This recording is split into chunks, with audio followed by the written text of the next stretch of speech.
d'Orignal, bonjour. Dans l'attente de la prochaine saison, je vous propose un résumé de notre chasse 2013 dans la zone 27 Est. Mais avant, je dois absolument vous prévenir que je n'ai pas de scène d'abattage à vous montrer. C'est pas par manque de volonté, c'est juste que la canne ne pouvait pas être partout en même temps. Alors, si vous ne pouvez pas concevoir un film de chasse sans scène de kill shot, eh bien, vous savez ce qu'il vous reste à faire. Pour les autres, merci bien de votre écoute. Et voici à peu près comment ça s'est déroulé, en espérant que ça puisse vous aider à patienter un peu jusqu'à l'automne prochain. Exactement comme on le fait à chaque année, on a profité de la belle saison pour apporter des améliorations à notre réseau de sentiers. Pour la simple raison que c'est là que ça se passe. Dans notre région, c'est comme dans plusieurs autres endroits de la province. La présence humaine est forte. Il y a du monde partout, à l'année. Ce qui fait que les bêtes sont éduquées. En fait, sont parfaitement capables d'éviter de nous rencontrer dans nos zones de confort, comme nos lacs, nos chemins, nos swamps, ainsi de suite. De sorte que si on veut augmenter nos chances de rencontrer une bête, alors c'est préférable de rentrer dans le bois. Et si on espère rencontrer une bête plus mature, plus expérimentée, alors là, on n'a pas aucun choix. Il faut absolument mettre ses bottes pour aller la rencontrer dans sa zone de confort. Il s'agit d'aller chercher le gros boc là où il est, en sécurité. Alors, rendu au mois d'août, on a installé une caméra pour surveiller un point précis du territoire vers lequel plusieurs trails d'orignaux convergeaient. Par expérience, on savait que la forme du terrain était responsable de la convergence, mais on était quand même curieux de voir ce que la cam allait nous montrer comme image. Ça nous a donné les scènes qui défilent actuellement à l'écran. C'est-à-dire qu'entre le jour de l'installation de la caméra et la mi-septembre, on a vu passer plusieurs bêtes qui n'ont rien démontré de très significatif en termes d'activité pré-rut. Sauf peut-être les deux mâles qui ont croisé leur panache encore en velours, ou l'autre mâle immature qui s'est masturbé en plein milieu de la place. Par contre, à partir de la mi-septembre, le niveau d'activité a visiblement monté d'une coche, notamment celui des bêtes plus matures. On a vu le dominant de la place mettre les cartes sur table avec des subalternes. On l'a vu creuser une souille en présence de femelles. On a même vu une femelle se rouler dans sa souille. En fait, tout ça représentait une série, une chronologie d'événements tout à fait conforme à la dynamique du RUT que j'ai eu le plaisir de signer pour la revue Aventure Chasse et Pêche à l'automne 2013. Et c'était d'autant plus conforme par le seul fait que dans l'emplacement choisi, on n'avait fait usage d'aucun leurre naturel ou artificiel pour tenter d'y attirer les bêtes. Pas d'urine, pas d'hormones, pas de phéromones, absolument rien. Juste un Kodak fixé sur un arbre. Ça fait qu'à partir d'ici, vous comprenez sûrement pourquoi j'ai l'intention de répéter la même expérience cet automne. Au même endroit, dans les mêmes dates, le même arbre, le même Kodak, tout sera identique. Mais cette fois-là, avec des produits pour attirer les bêtes. Je mettrai le paquet s'il faut. Et si vous le souhaitez, je vous ferai part des résultats pour qu'on puisse ainsi comparer avec l'année 0, c'est-à-dire sans leurre. Enfin, c'est quand même intéressant d'avoir des images qui viennent confirmer d'une certaine façon ce qu'on sait déjà sur la biologie de l'orignal. Mais ça va prendre un peu plus que ça pour en prélever un. Alors passons au vrai sujet, la chasse sur le terrain. La période alerte couvrait le 7 du 9, mais notre arrivée était prévue seulement pour le 14. Si on a passé par-dessus la première semaine, c'était d'abord en espérant vivre des jours plus frais durant la deuxième. Mais ça n'a pas été le cas. Pas pantoute. Comme vous le savez, en 2013, il a fait chaud jusqu'en octobre. C'était aussi pour faire coïncider le début de notre chasse avec le début de la cessation alimentaire des grands mâles. Et de ce côté-là, on ne s'est pas trompé. Dès les premiers jours sur le terrain, on a trouvé des signes de rut comme des frottés frais et des souilles fraîches. Mais malgré la découverte d'indices prometteurs, on n'a pas été en mesure de faire contact avec un mâle qui répondait à nos critères de sélection. On a laissé grandir quelques jeunes bocs, mais ce qu'on cherchait activement, c'était des mâles de 4 ans et demi ou plus. À ce temps, vous me direz pourquoi un pareil niveau de sélectivité dans un territoire à densité moyenne. C'est tout simplement parce que le travail qu'on fait sur le terrain, les sentiers et tout, jumelé à la technique qu'on appelait, ça se trouve à pratiquement découpler le nombre de contacts visuels qu'on peut faire, les sightings. Du moins si on compare avec une technique à l'affût sur le bord d'un chemin ou d'un lac. Et on s'entend que pour tirer une bête, il faut d'abord la voir. La sélectivité en tant que telle, ça te fait voir plus de bêtes, ça c'est sûr. Mais il y a une autre chose qui est vraie, c'est que dans un territoire comme le nôtre, on ne pourrait pas se permettre d'être sélectif si on ne prenait pas les mesures pour en voir le maximum possible. En fait, rendu là, ça revient à la question de la poule et l'œuf. On voit beaucoup de bêtes parce qu'on est sélectif, ou on est sélectif parce qu'on voit beaucoup de bêtes?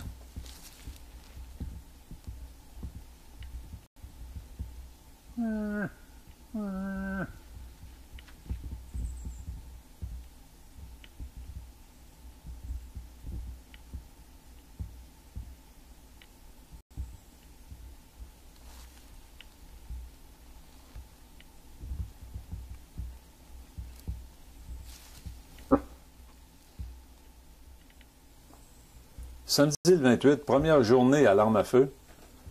J'ai gardé la séquence pour vous montrer le genre d'autonomie qu'on peut avoir en chasse fine. On peut porter l'arme dans une main, la palette dans l'autre. On peut faire des calls de femelles sans les mains. C'est certain que c'est plus réaliste avec les mains ou avec un cornet, mais sans les mains, ça fait quand même. Cassez-vous pas la tête avec ça, les orgnaux sont de très mauvais juges en ce qui concerne la qualité de nos calls. L'important, c'est que ça y ressemble. Et pour le reste, je vais vous montrer un peu plus loin c'est quoi qui est vraiment important si on veut être en mesure d'approcher une bête à portée de tir, du genre 10 pieds. Et pour les calls de boxe, je les fais habituellement avec mon cornet d'épaule homemade. Mais ça m'arrive aussi de les faire seulement qu'avec la bouche, comme les cris de femelle. Mais encore une fois, cassez-vous pas la tête avec ça, les orgnaux sont de très mauvais juges, l'important, c'est que ça y ressemble, point.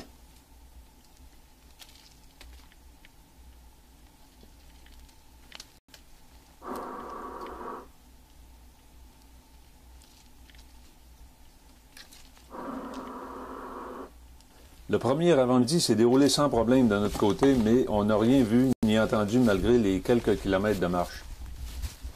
Mais en arrivant au chalet pour le dîner, une bonne nouvelle nous attendait à l'effet que notre ami Daniel aurait abattu un très beau boc dans son secteur aux premières heures du jour. Tel qu'entendu entre nous au préalable, l'abatteur d'une bête devait le vider sur place. Et c'est exactement ce que Daniel a fait. Il a éviscéré le boc, il l'a poivré, et il l'a protégé autant que possible contre les mouches avec du coton fromage. Donc, après les félicitations d'usage, on a pris le temps de luncher un peu avant de se mettre en route pour le site d'abattage.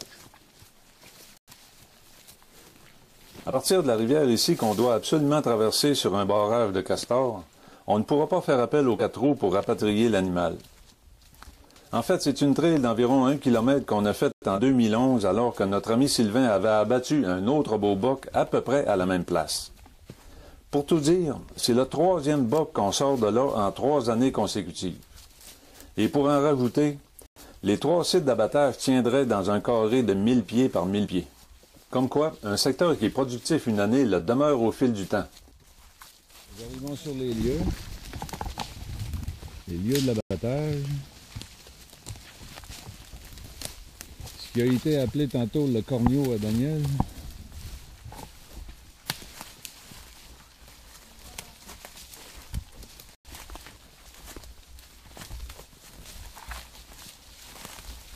Oh boy, ben c'est pas tout à fait un corneau là, Daniel. Pour moi, tu nous en as passé une solide. Tu parles pas? Hey, wow! Il est beau. Wow! Regardez-moi ça, l'ouverture de palette. Premier jour de chasse, samedi le 27.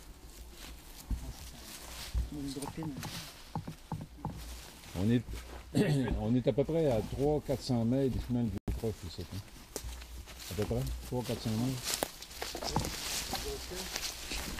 La mesure officielle se fait. Oh, 55 pouces comme prévu. Effectivement. 55 là. Ouais. Un peu, je vais essayer de voir ça. 55 là. Puis sur le bout, tout à fait, on aurait pu. Plus ou moins? Moins? Ouais, c'est vrai bien. Okay. Donc 55 Yes. à l'équerre. Excellent. Vu? C'est vu? Oui, c'est vu. Vu, parfait. On a la bonne mesure, on a la bonne longueur d'onde. À vol d'oiseau, on est à peu près à 300-400 mètres du chemin le plus proche. Mais pour ramener l'animal, on va plutôt utiliser le sentier qu'on vient de faire, c'est-à-dire celui qui va nous faire traverser à la digue de Castor. Sinon, on sera obligé de faire un pont. Remarquez le panache, une drop pin. Sur le coup, on n'a pas remarqué, j'ai pas fait de lien avec aucun animal qu'on aurait pris en photo, mais en regardant plus attentivement, effectivement, le 15 de juin, on a photographié un boc. Il est arrivé au bloc. Sur la deuxième photo, il s'est tourné vers l'appareil photo, probablement à cause du déclic. Après ça, il s'en est approché. Et puis, ça a été la dernière photo que le moultrie a pris. Quand on est arrivé sur place, il y avait de la terre sur l'appareil, puis tout était cassé. Là, on entend virer les mouches. Là, il va falloir qu'on opère. Regarde, on va vous montrer ça. Il y a à peu près 25 mouches, là, 30 mouches qui essayent de passer à travers le coton. En plus que ça, là, il y en a 200. Hein. Il y en a 200. OK, on ferme ça puis on opère. Opérer, en ce qui nous concerne, ça veut dire, en fait, c'est une procédure. On répète toujours à peu près les mêmes gestes, année après année, puis animal après animal. La première étape, la première chose à faire, c'est de couper une tige qui va nous servir de travers pour accrocher les quartiers. C'est ce qu'ils vont être en train de faire. Ensuite, on utilise une scie mécanique lubrifiée avec de l'huile végétale pour faire la découpe des quartiers. C'est efficace, il n'y a pas de transpiration là. Une fois accroché, remarquez, on a des crochets en métal, on a des beaux petits crochets en métal, c'est pas mal plus vite et plus efficace qu'avec des cordes. On accroche les quartiers et les skinners sont à l'œuvre. À la gang, ça se fait assez rapidement. L'idée, c'est en fait, on enlève les peaux pour que la chair refroidisse le plus rapidement possible. Ce qu'on essaie de faire, c'est d'enlever les premiers degrés, les degrés de haute chaleur le plus vite possible. On ne transporte pas la viande, étant donné que les journées sont chaudes. On a des automnes qui sont assez chaudes depuis plusieurs années. Donc, ce qu'on fait, c'est qu'on enlève les peaux et on enveloppe les quartiers dans des gibassières grand format. Comme ça, il n'y a pas de mouche qui touche à ça. Puis on laisse les quartiers là pour au moins les premières 12 heures. Par exemple, si on a tué le matin, on accroche les quartiers comme ça pendant l'avant-midi, puis le lendemain matin, on retourne chercher les quartiers. L'avantage d'une pareille procédure, c'est qu'on laisse des traces. On n'a qu'à penser au travers qu'on installe sur les arbres, ça reste là. Ça, quand les quartiers sont décrochés, le travers reste là. C'est attaché avec la corde de nylon, puis on détache pas ça. On enlève les peaux on les laisse au sol, puis les insectes, les micro-organismes détruisent le cuir, mais le poil reste là. C'est des traces qui restent pendant des années. On a déjà revisité des sites d'abattage de 5, 6, 7 ans, puis ça paraissait encore. Ici, vous venez de voir, c'est une souille qui a été faite par le boc en question. En fait, la souille est à peu près à 100 pieds, 150 pieds maximum du site d'abattage.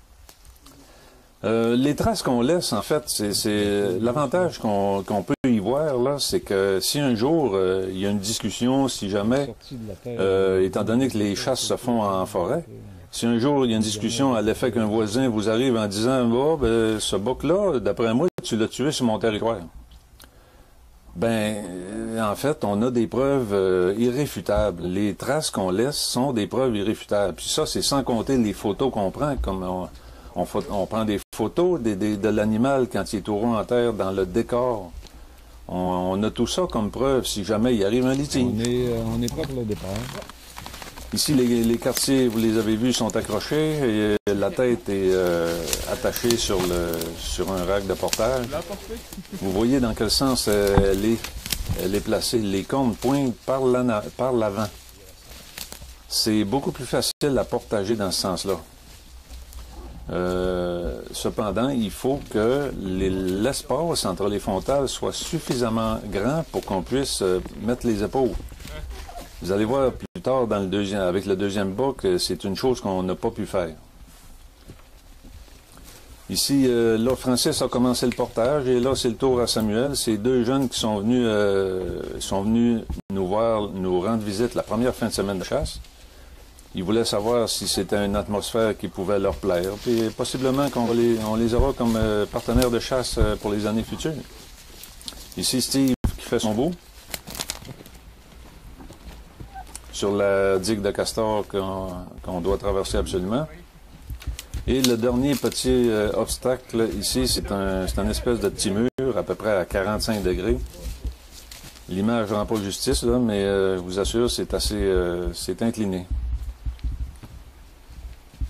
Pratiquement un mur. Et pour arriver finalement dans le chemin qu'on appelle la Canada.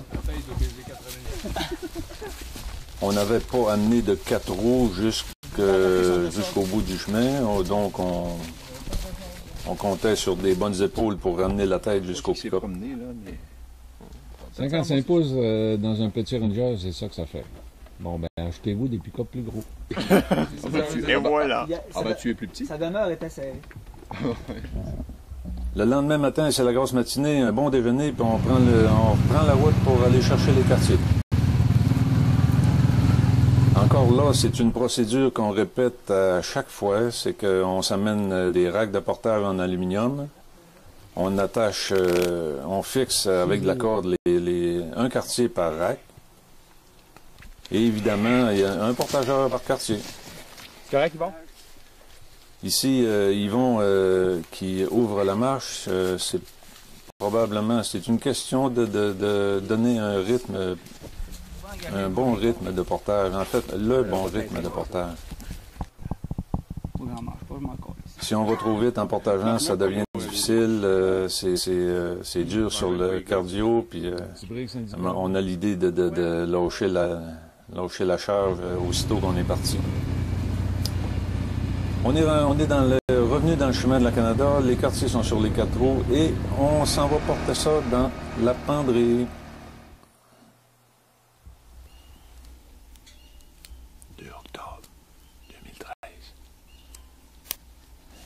Pareil comme au mois de juillet. En t-shirt pour aller à la chasse. À 5h30 du matin.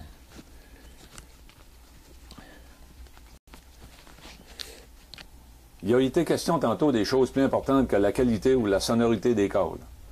C'est là que ça se passe. Et pour en parler, je me servirai de la séquence que vous avez à l'écran. C'est l'un des refus qu'on a fait. En l'occurrence, celui d'un petit boc à une dizaine de pieds, le 2 octobre au matin. Soit durant la période à l'arme à feu, mais avec mon arc en main. Question de défi. Je vous énumère ces choses-là, non pas par ordre d'importance, mais plutôt dans leur chronologie. La première chose à planifier dans la préparation d'un territoire, c'est le choix des emplacements pour aller caler. Pour m'aider dans ce choix, j'utilise principalement une donnée provenant des biologistes. À savoir que les orignaux munis de colliers émetteurs sont repérés principalement à partir de 500 mètres des surfaces dégagées.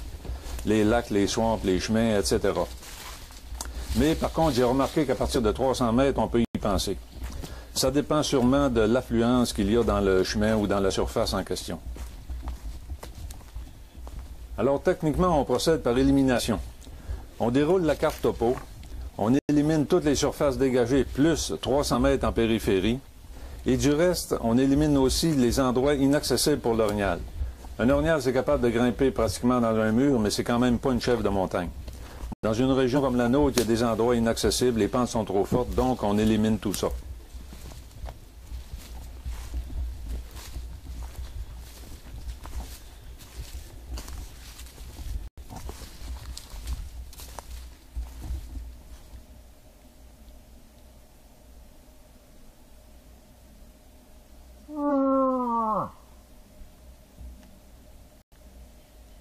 Et avec ce qui reste comme surface, on est déjà en mesure de faire une présélection.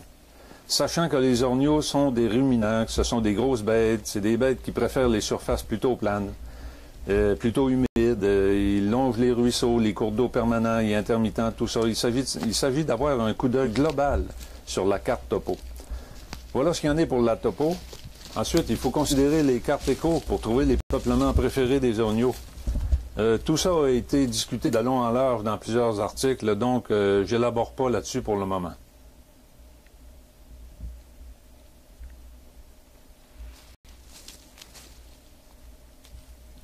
La prochaine étape dans la chronologie des choses, c'est d'aller sur le terrain pour confirmer les choix qu'on a faits au préalable. On fait ça le printemps, le plus tôt possible, c'est-à-dire aussitôt que les dernières traces de neige sont disparues. À ce moment-là, on est à la recherche de vestiges de reproduction comme des souilles ou des frottés.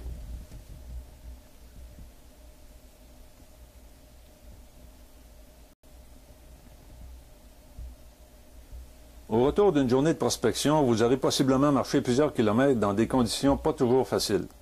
Mais dites-vous bien que ça en vaut la peine, surtout si vous avez l'intention de monter la barre un peu plus haute que d'habitude. Alors asseyez-vous, déroulez à nouveau votre carte et inscrivez chacun des indices que vous avez trouvés.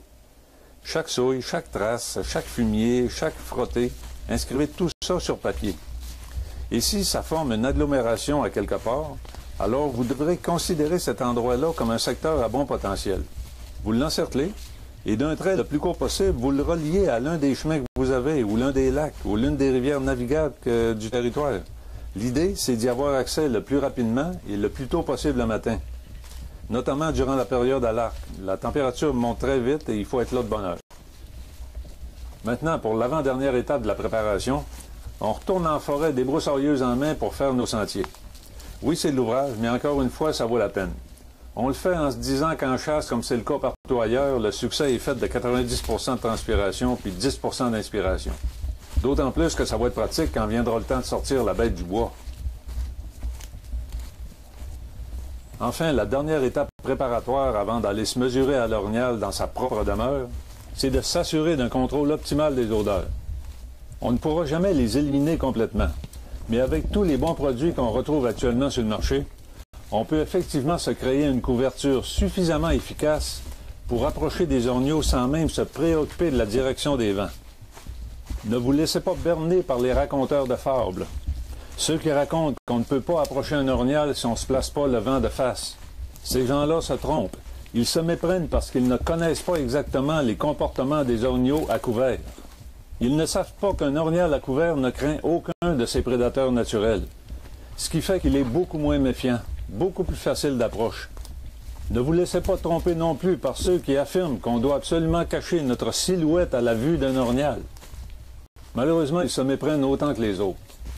En constatant la fuite d'un orignal qu'ils ont tenté d'approcher à découvert, ils ont automatiquement cru que leur silhouette en était la cause.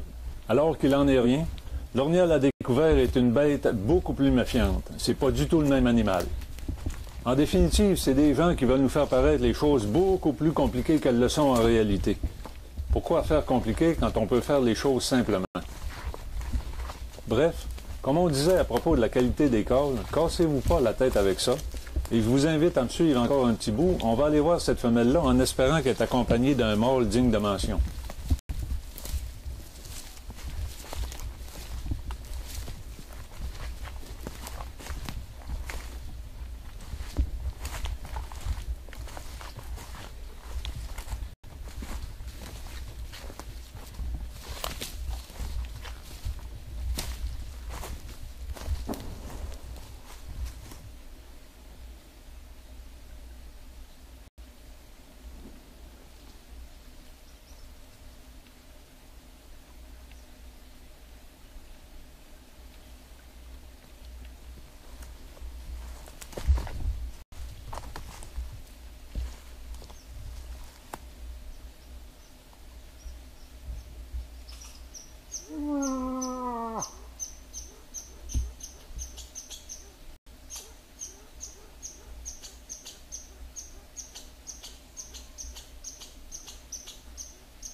Et que ça finit bien pour lui. Il devrait être bon pour grandir au moins une année de plus s'il n'est pas trop badlocké. C'était un exemple typique d'une technique d'approche qu'on appelle progressive. En résumé, on ne se casse pas la tête avec ce que les orgnaux peuvent entendre. Malgré une acuité auditive extraordinaire, les orgnaux sont incapables d'évaluer la qualité de nos cordes. L'important, c'est de les faire à la bonne place. Pour ma part, j'utilise des cris de femelle pour approcher un orgnal ou bien pour m'immiscer à l'intérieur d'un groupe d'orignaux. J'ai pour mon dire qu'une femelle, ça ne fait peur à personne. Alors, un coup rendu sur place, si je vois un rack, je poursuis l'approche en femelle. Sinon, je change de personnage. En devenant mâle, je compte sur l'effet de surprise pour le faire réagir. Et vous pouvez me croire, quand il y en a un dans les parages, il réagit automatiquement. On ne se casse pas non plus la tête avec ce que l'animal peut sentir. Un orgnal à couvert est un animal beaucoup moins méfiant. Alors, une bonne couverture d'odeur commerciale fait amplement le travail. Mais même avec une bonne protection, on ne doit jamais tenter de contourner un orgnal pour le prendre à contrevent. Sinon, le geste sera interprété comme celui d'un prédateur et l'orgnal va devenir beaucoup plus méfiant, aller jusqu'à prendre la fuite. Et finalement, on ne se casse pas non plus la tête avec ce que l'orgnal peut voir. La silhouette humaine, à peu près 6 pieds de haut, à peu près 2 pieds de large, c'est tout à fait conforme à une bête vue de face. L'orgnal n'y voit que du feu pour les premiers moments. L'important, c'est de ne pas faire de mouvements rapides, ce qui pourrait être associé à un geste de prédation. On ne doit pas non plus tenter de se cacher ou de s'accroupir de quelque façon que ce soit. On reste debout, la tête haute, on bouge lentement et bingo. Ça nous donne suffisamment de temps pour rechercher et trouver un bon couloir de tir. En fait, c'est très simple. On ne joue pas au chat et à la souris ou à la cachette avec les orgnaux. Ils sont beaucoup trop forts à ces jeux-là. Pour eux, c'est une question de vie ou de mort depuis leur prime enfance. Jouez plutôt franc jeu avec les bêtes. C'est pas mal plus efficace. Maintenant, je vous amène sur la montagne au sud du lac Étienne. Et oui, ce matin, notre ami Steve a abattu notre deuxième bouc. La montée est pittoresque, une couple de kilomètres le long d'un ruisseau, c'est de toute beauté. Bon, finalement rendu au site d'abattage du deuxième bouc. Aujourd'hui, c'est mercredi. Oui. Mercredi le 2 octobre. Le deuxième bouc, en fait, on le qualifie du deuxième corneau. On s'approche, on regarde ça.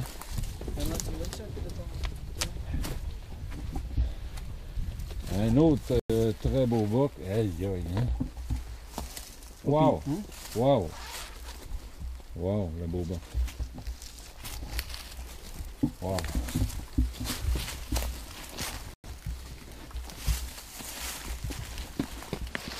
C'est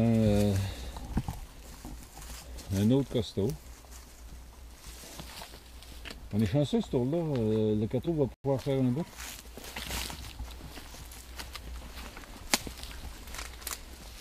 On prend la mesure officielle, Joss, devant la Mesure caméra. officielle, on va y enlever la nappe. La nappe sur la tête. Sur la tête, puis on va prendre la mesure officielle. Ça ressemble à du 40. On gage pourquoi? Ou du 44. J'avais dit 44 au départ. 46. 44. 46. Du 46 peut-être là, sur les points des dis? 47. Moi je dis 46 et demi. Bon. Les pouces en deux maintenant. Toi, Dan? On va dire 48. 48, ok. La mesure officielle. Dan, Le gars qui aime ça, le tape dans les mains.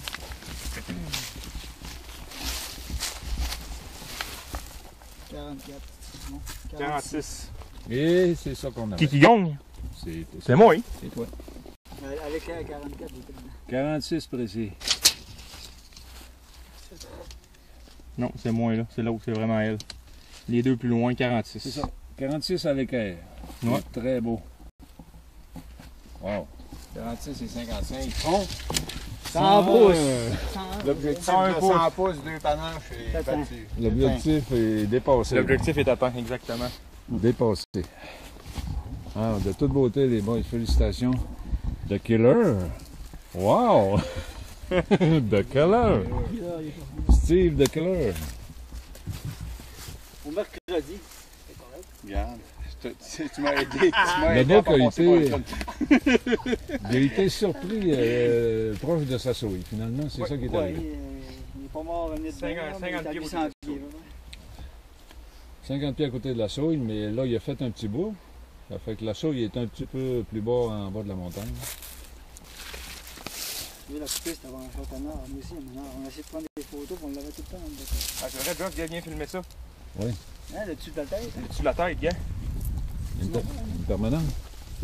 Oh, c'est une blessure. Blessure de guerre, probablement. Une blessure de combat, là, quelque chose comme ça. Ah oui, une blessure de combat, ça. Finalement, il y avait du monde avec, là. Oui, il y avait un autre petit bas qu'on a vu plus bas, Un autre petit puis bas, une femelle puis un veau. Femelle et un veau. Non, être quoi, je suis pas capable de voir, c'est ça. J'ai essayé. Là, ce qu'on voit, là, c'est du poivre, hein? C'est pas de la terre ni du sable. Non, non, il est bien propre. Il était poivré, c'est pas de la saleté, c'est du poivre. On a l'habitude des poivrés avant de les dépasser.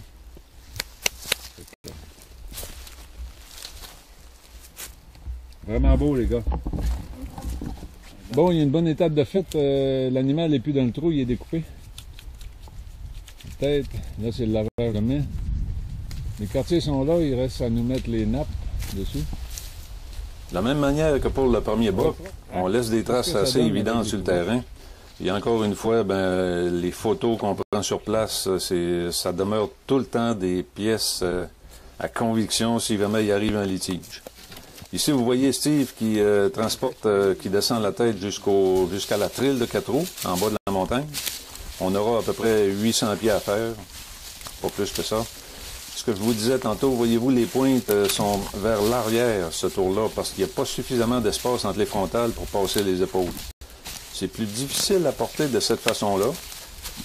Il s'agit seulement de s'incliner un peu plus vers l'avant. Parce que c'est évident, il y a plus de poids le poids porte par l'arrière. C'est comme ça.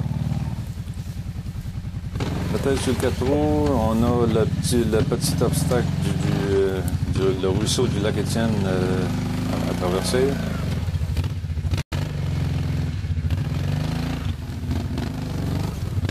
Ensuite de ça, en descendant, ben, il y a des petits bouts qui penchent un peu, donc il faut faire juste attention pour pas que le 4 roues verse. En allant lentement, ça va bien. Et le dernier obstacle, qui est le ruisseau en bas de la montagne. De retour sur la Canada. La journée achève. On revient le lendemain matin, 3 octobre. Là, on a réussi à monter les 4 roues sur la montagne pour les charger là. Vous voyez le pôle, il est encore sur place, on ne touche pas à ça. Donc, les 4 roues sont pleins de viande. Et on ramène tout ça. Encore une fois, le petit ruisseau du lac Étienne. Ça a été beaucoup plus facile. Ça demande beaucoup moins d'énergie que du portage. Et on est sur la Canada pour ramener les quartiers dans la penderie. Et voilà, ça résume notre chasse 2013. On s'est amusé à plein, c'est ça le plus important. Ça nous sort de la routine, ça fait du bien, c'est relaxant. On a bien mangé, on a bien bu, puis en prime, on a ramassé 2 belles bêtes avec ça. On a ramassé 2 beaux bocs là où est-ce que la majorité des gens disent « Bof, il n'y en a pas de gros bocs par ici. » Vrai, il n'y en a pas de suicidaires, il n'y en a pas qui se promènent dans le chemin, il n'y en a pas qui se tirent dans la boîte du pick-up ou dans le trailer, mais il y en a. Il s'agit d'aller les trouver là où est-ce qu'ils sont et de les chasser avec une technique efficace. En terminant, un gros merci à mes chums et on se donne un rendez-vous pour cet automne à la même place, même but, même plaisir. Au revoir les boys.